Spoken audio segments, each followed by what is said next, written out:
Hi అండి. నిన్న మీకు లాంగ్ ఫ్రాక్ వీడియో చూపించాను కదా! అయితే కింద మనము ఇలాగా బోర్డర్ కట్ చేసి జాయిన్ చేస్తాం కదా!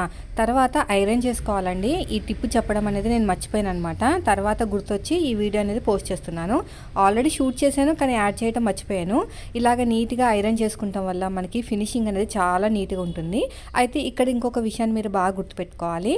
మనం తీసుకున్న బోర్డర్ లైట్ వెయిట్ అనుకోండి, దానికి లైనింగ్ జాయిన్ చేసి అప్పుడు మళ్ళీ జాయిన్ చేయాలండి. అప్పుడు ఫినిషింగ్ అనేది ఇంకా బాగా వస్తుందన్నమాట. సో ఇవన్నీ కూడా బొటిక్ లెవెల్లో వాడే టిప్స్ అండి. మనం తీసుకున్న అమౌంట్ని బట్టే ఫినిషింగ్ కూడా ఇవ్వాలి. అదొక విషయాన్ని గుర్తుపెట్టుకోండి. మనం కష్టం అంతా కూడా వెళ్ళిపోయి తర్వాత మనకి అమౌంట్ ఏమి మిగిలిపోతే అది వేస్ట్ అనమాట ఫినిషింగ్ అనేది. ఇక్కడ నాకు కొంచెం లైట్గా కుచ్చులాగా వచ్చింది కదా, నేను అక్కడ ఏం చేస్తానంటే ఇప్పుడు కొద్దిగా కుట్టు విప్పి అక్కడ ఒక చిన్న ఫ్రిల్లా పెడతాను. తర్వాత చేస్తాను. ఇప్పుడైతే ఐరన్ చేస్తున్నాను. సో ఇలా ఐరన్ చేసి పెట్టుకోవాలన్నమాట. అయితే నాకు ఇక్కడ లైనింగ్ అనేది నేను జాయిన్ చేయలేదు. నేను తీసుకున్న మనీని బట్టే కదా ఫినిషింగ్ కూడా ఇచ్చేది. లైనింగ్ జాయిన్ చేయాలంటే ఖచ్చితంగా ఒక 2 మీటర్స్ ఉండాలి. ఇంకొక హాఫ్ అన్ అవర్ నుంచి 40 మినిట్స్ వరకు అయితే టైం అయితే స్పెండ్ చేయాలి. దానికి లైనింగ్ జాయిన్ చేసి మళ్ళీ దాన్ని తీసుకొచ్చి దీనికి జాయిన్ చేస్తే బరువు వస్తుంది. ఆ బరువు వల్ల మనకి కొంచెం కిందకి వస్తుంది అనమాట. పైకి ఎత్తినట్టు రాదు, ముడతలు కూడా రావు. సో ఇది బాగా లైట్ వెయిట్గా ఉంది. మీరు చూస్తున్నారు కదా ఫ్రాక్ అనేది ఎంత పల్చగా ఉందో. సో మనకి తీసుకున్న బార్డర్ కూడా అలాగే ఉందండి. ఏమీ అంత దళసరిగా అయితే లేదన్నమాట. అందుకని చెప్పేసి మీరైతే లైనింగ్ జాయిన్ చేసుకోండి. మీరు ఓన్గా స్టిచ్ చేసుకుంటే మాత్రం ఈ టిప్ ఫాలో అవ్వండి. నేనైతే ప్రజెంట్ ఐరన్ చేయడం వల్ల 90% ఫినిషింగ్ అయితే బాగా వచ్చింది. అక్కడక్కడ చిన్నగా ముడతల్లా కనిపిస్తున్నాయి కదా, అది పెద్ద ప్రాబ్లమే కాదండి. మనం కొద్దిగా కుట్టు విప్పేసి అక్కడ ఒక చిన్న ఫ్రిల్ లాగా పెట్టాలన్నమాట. అసలు కనిపించదు, అది ఫ్రిల్ లాగే అనిపించదు. వేసుకున్న తర్వాత లుక్ అనేది చాలా బాగుంటుంది.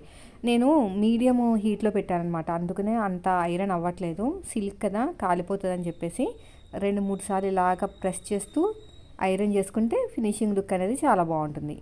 ఎందుకు ఇలాగా వస్తుందంటే కుచ్చుల కింద మనం తీసుకున్నది అంబ్రెల్లా అంటే మొత్తం కూడా క్రాస్ కట్. ఇది వచ్చేసి స్ట్రేట్ కట్లో ఉంటుంది కదా బోర్డరు, అలాంటి ఛాన్సెస్ ఎక్కువ వస్తాయన్నమాట. అన్నిటికి రాదు, లైట్ వెయిట్ ఉన్న వల్ల ఇంకా ఎక్కువ అనిపిస్తుంది అలాగా. అదే కొంచెం వెయిట్ ఉన్నదనుకోండి, జరీ బార్డర్స్ కానీ అలాంటివి వచ్చినప్పుడు ఈ ప్రాబ్లం అనేది రాదనమాట. ఆల్రెడీ కస్టమర్స్కి ఇచ్చేసానండి ఇది నిన్ననే. సో వాళ్ళ దగ్గర నుంచి అయితే నాకు ఒక కంప్లైంట్ కూడా రాలేదు. బాగుందన్నారు, బిల్లు పంపమన్నారు, పంపాలి. ఇదిగోండి ఇక్కడ కూడా కొంచెం లైట్గా కూర్చొచ్చింది కదా, అక్కడ కూడా మొత్తం నేను 3 చోట్ల అనేది మోడిఫై చేశానమాట. తర్వాత ఇక్కడ కూడా ఇప్పాలండి, ఇక్కడ ఎక్కువ వచ్చింది. దీన్ని కొంచెం జాయింట్ దగ్గర కొద్దిగా వచ్చింది, దాన్ని కూడా ఫినిషింగ్ నీట్గా ఇస్తాను. సో ఇలా ఐరన్ చేసుకుంటాం వల్ల మనకి ఫినిషింగ్ అనేది 80% ఇంప్రూవ్ అవుతుందండి. మెయిన్ వచ్చేసి మనకి ఐరన్లో చాలా మటుకి కవర్ అయిపోతుంది అనమాట ఫినిషింగ్ అనేది. మనకి కుట్టుకుని అది పైపింగ్ ఉందనుకోండి, దాని మీద కొద్దిగా వాటర్ చల్లి ఐరన్ చేసుకోవాలి, అప్పుడు అణిగుంటుంది. లేకపోతే పైకి ఎత్తినట్టు వస్తుంది అనమాట. ఈ టిప్ మీకు నచ్చితే లైక్ చేయండి ఫ్రెండ్స్. యూజ్ అనిపిస్తే ఫ్రెండ్స్కి షేర్ చేయండి. మీరు కూడా యూజ్ చేసుకోండి ఈ టిప్ అనేది. Thank you for watching.